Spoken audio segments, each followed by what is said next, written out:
So I recently got a espresso machine. Because of the lockdown, we're just not getting the coffee that we usually get.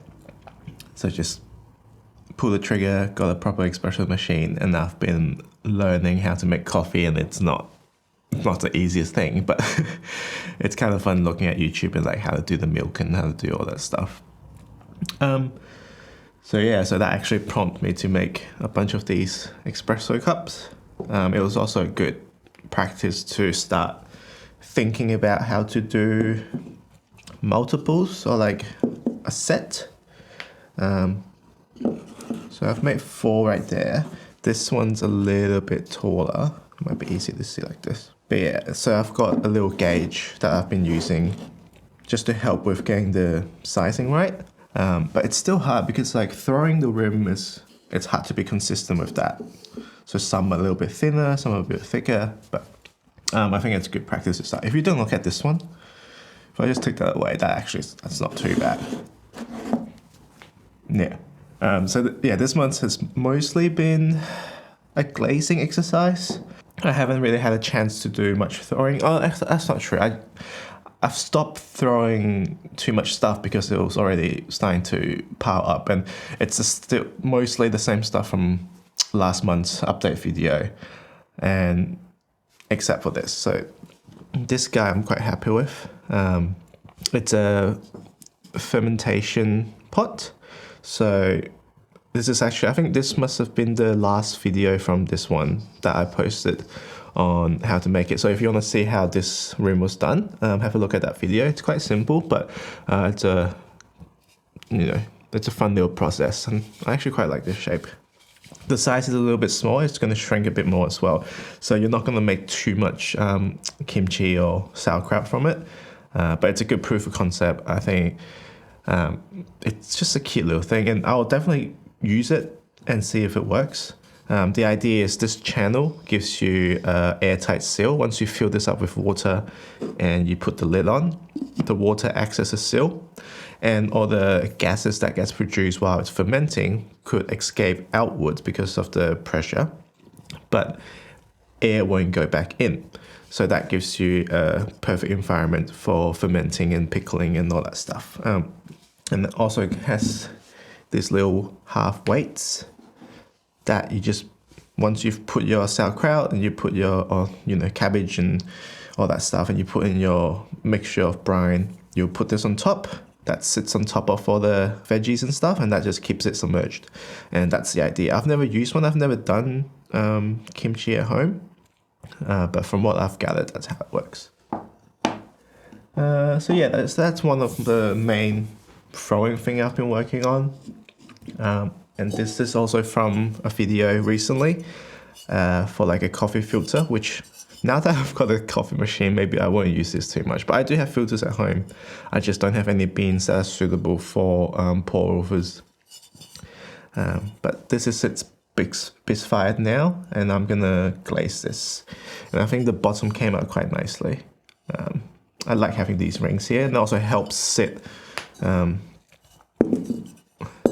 bit more secure onto a cup, and it's not gonna slide around too much, but it's also got the inner ring that will stop it doing that anyway. That sounds not great, so I'm sorry about that. It's been a bit of a busy month in terms of non-ceramic stuff, which meant I didn't have too much time to do a lot of my glaze tests, and also not having a kiln at home, which I've mentioned this so many times already, but it's a constant struggle to get tests because it just takes so long to get back, and minimum 3-4 days at least. So I could do like one test tile or like one batch per week. So it takes a bit longer to do all that. So I haven't shown this except for maybe Instagram, but I've started doing my test tiles, and I've started developing the glaze that I want.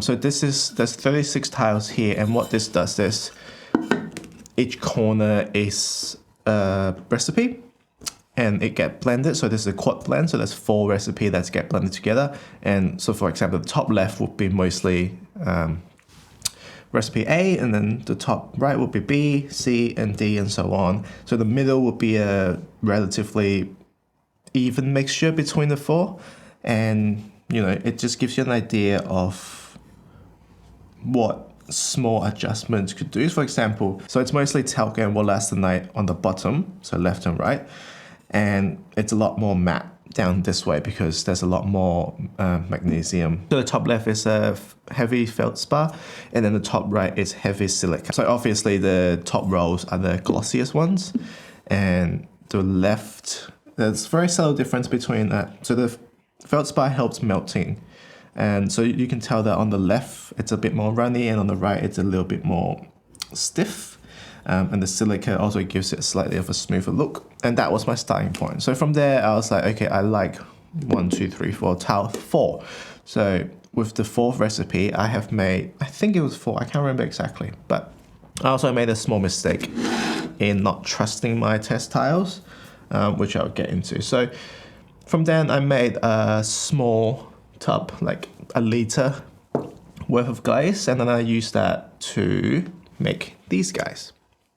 So let me just put this away. So this is the darker speckled clay. So those kind of pink salmon-y ones up there. And they fire it into this quite a nice, subtle... So you can look at the clay on the base where it's unglazed. How I wanted the glaze was satin, not too glossy. And when I was tweaking the recipe, I was a bit afraid of putting too much talc into it. So I scaled back by a couple of percentage. And looking at the test tile earlier, it's obvious that it's going to get glossier. And I think, I actually can't remember why I did exactly. So I think I need to go back to the original recipe. So you can see it's got a decent amount of gloss. It's definitely not a high gloss glaze. And it also depends on what clay it goes on. So on this clay, there's a little bit more of like a bubbly surface. I mean, it's tiny. It's not like, see that reflection? It's got a little bit more texture to it. And here again, in the exact same glaze. And it also runs a little bit more than I would like. So I had the glaze to the top of the rim, and it's run down along the rim a tiny bit. So that's something that I have to be aware of. But the color of it, I'm quite happy with. I just want it to be a little less shiny. So it's getting close. So this is just a base glaze. There's no color into it. And then now this one. So this is exact same glaze from the same bucket.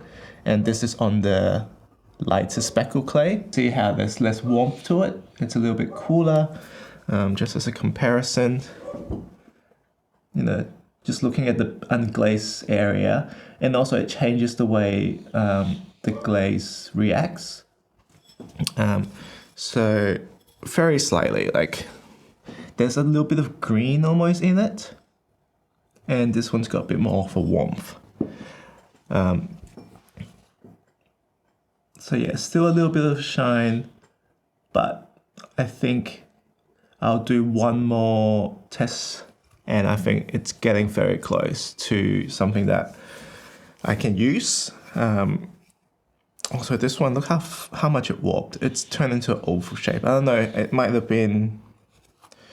I actually don't know why. Maybe because there's a hole on it, and then that means when it shrinks, it doesn't go perfectly, I guess, inwards together. And that might have created a bit of weakness in where it shrinked and it pulled more on one side than the other. And then this is the rakugo. So this is a lot closer to the texture that I wanted. If you look at the reflection or like the, see how it's a lot smoother with the gradients. It's still got, obviously it's still got a bit of shine to it, but it's just, you can tell that the texture is different, and I think this might just be a different in clay. So each clay body's got its own kind of characteristic, and depending on what sort of minerals and stuff in it, it could affect the glaze as well. So if I can get this glaze and clay combo to react more like this in terms of texture, I think I'll be happy. So it should be far. And then this was a test on porcelain. So on the porcelain, it's got a little bit of yellow, like a greeny yellow to it. And it's also got that high, it's got the same gloss, but it's actually quite nice. So maybe it's good for the porcelain. See that reflection? Like it's not too shiny, it's not like a mirror, and it's definitely not like glass, but it's got a really smooth, satiny texture. So if I pull back, or if I add a little bit more magnesium to increase the mattness, and I think it would just be right. And then here I've got, these are also porcelain test tiles, and I had a bag of stain just laying around. It's like a sample pack where it's got a tiny bit of every color they provide. So I just thought I'll use it as a little test just to see how it reacts with stains as well. Again, it looks very glossy. It definitely looks glossier on these, but it could just be how thick I've applied it. So it's got quite like the greens. Maybe I can work on it, but it needs to be a darker green. The yellow is terrible, and that baby blue or the kind of bluish gray is interesting. But these were just kind of for fun and see how it reacts. And more importantly, like the pink actually show up as well, which doesn't always happen. Sometimes pink don't react well, but that's more salmon-y color. I mean, all three of these color I would never use. It's just, stain is something that I think could be helpful, but it's not the kind of look that I'm going for. The color seems to be it's too flat. It almost feels artificial comparing to color that comes from different oxides. So I also bought a bunch of oxides that I'm going to do a test with, but that's once I'm happy with the texture, because there's no point being too like precise before I get the base glaze right. So yeah, and also last one. So this is just the same glaze again, but with tin added to it. So tin is a very good colorant for pure whites. It tends to be a slightly warmer white, even though this feels pretty much like a clean pure white. It's got a little speckle in it, and I suspect that might just be contamination from the bucket and things. I think it's the speckle that came from, not this one, the speckled clays. Whenever I wash the bucket after throwing them, I notice like a lot of little black, I think they're like almost iron dust that's in the bucket, and they kind of stick around and they don't wash off that easily. So I think that's got into a lot of the stuff, but it gives this like kind of orangey little dots, which is nice. And I've been thinking, well, once this base glaze is ready, I also want to test using illumites and maybe rutiles and see how they react and what sort of speckle they could give as well. Depending on the glaze, depending on the clay, sometimes speckles don't come out as obviously, but the clay I've used so far, you know, you can really see the textures, and that all comes from the clay. So you can see the speckles when it's unglazed, it's a lot more subtle, where with the glaze, it gives it a bit more of a contrast. Yeah, so that's what I've been up to this month. And business-wise, so Instagram's been doing well, and I haven't been posting that much, and it's tricky because without finished products, it's hard to post. Now that I've got a few things here that is done, I'll take some photos of it, even though they're not like the final glaze. I think that's all right. It's just, it's good to show progression on Instagram as well.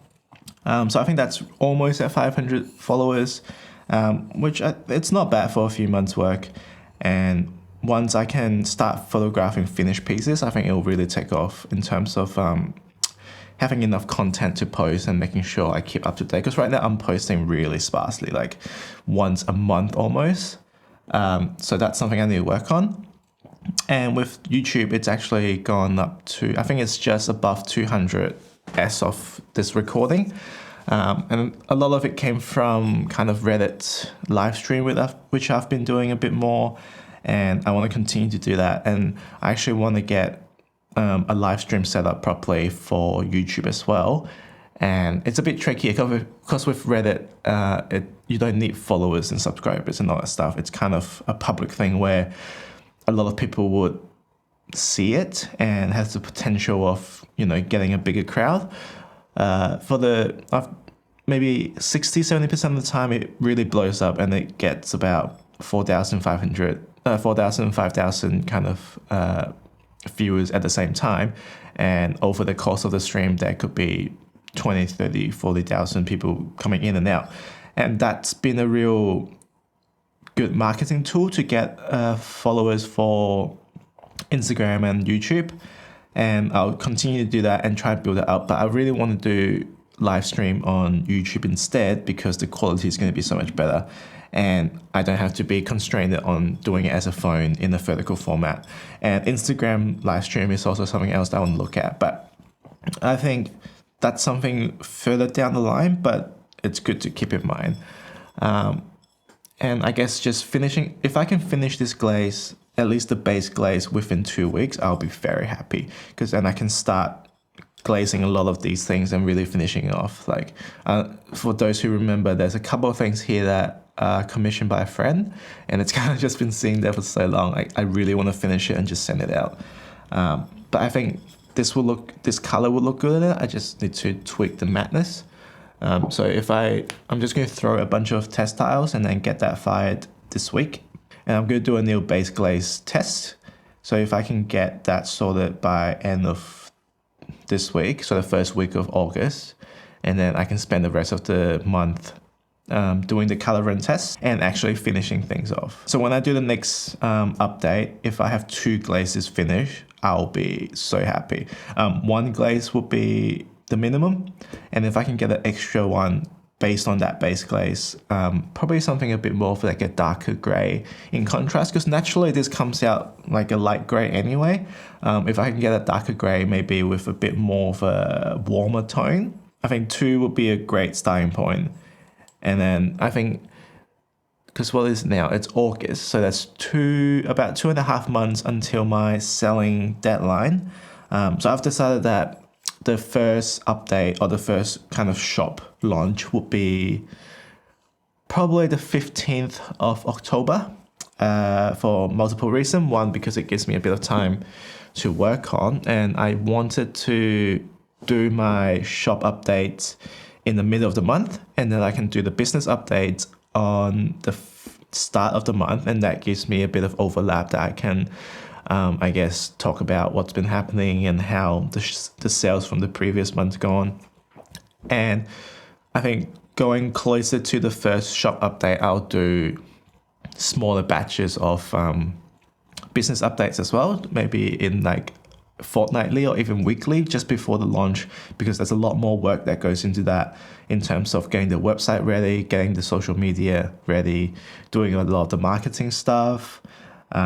So I think that will be interesting for me to keep record of, and it will be interesting for people who might be in the same situation in the future to look back and go, what sort of things that you have to consider before launching the very first, I guess, shop update.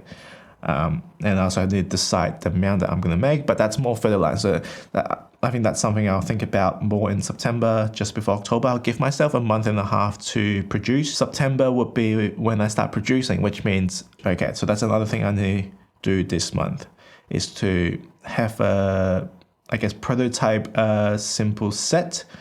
I think maybe 5 or 6 different items, let's say. Yeah, so especially cup, 2 different size plates, 2 different size bowls. I quite like, so this is an incense holder. So I think something more decorative like this might be nice as well. Maybe 2 other decorative stuff, either like an incense holder plus maybe a coffee pour. I know that's not a decorative, but you know, like something outside of simple bowls and stuff. I think that's gonna be a lot already, like 7 or 8 individual items. Or I can go the other way and just make a bunch of stuff that's not really related. Then I don't have to be committed to a single look right away. Like I don't have to try and match it for, you know, all the future updates.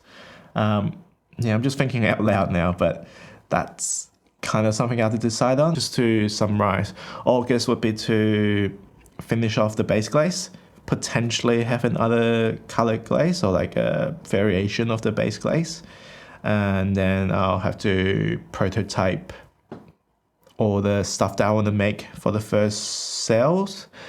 And then that's really more than enough. Also, a little COVID update. In Melbourne, it's getting a little bit worse, so we are potentially going to a more restrictive lockdown, which means my photography work will most likely be postponed for a while. A lot of shoots been scheduled for later in the month, and that's going to get postponed or cancelled. I already have shoots cancelled, which, it's a whole different thing, which means I'll have more time this month, hopefully, to do stuff. Restrictions are tough, but I'm lucky that I can do a lot of this. So I can do all this at home. So, yeah, been very lucky.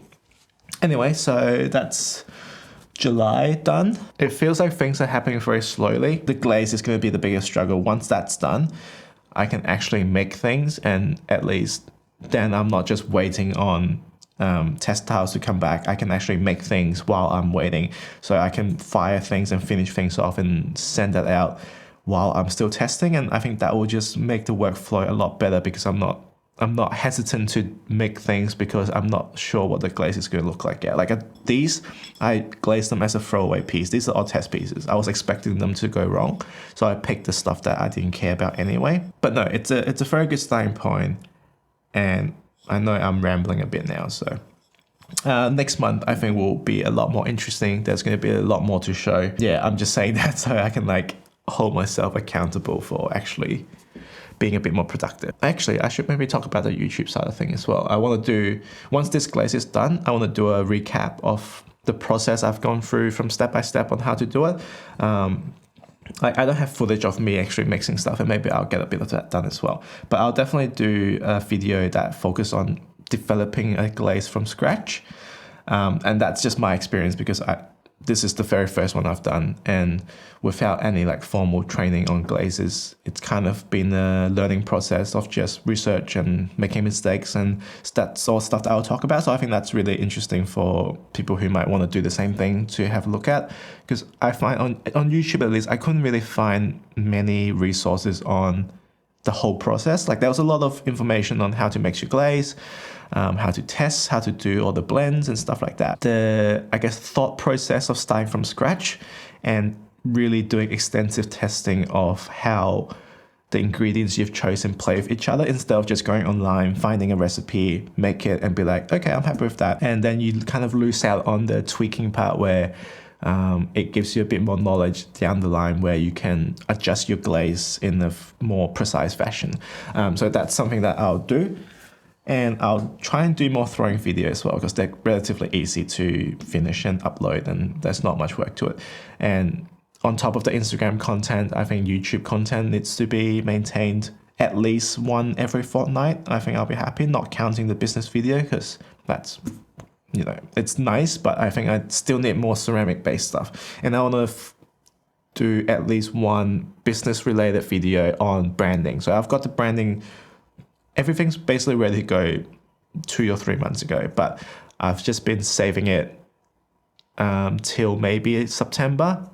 Because if I launch the branding too soon, it loses momentum. If I launch the branding closer to September, a month away from selling, hopefully I can create a bit of interest that would carry on to the sales, and that will help with the very first sales, because I think that's important to start with greater momentum.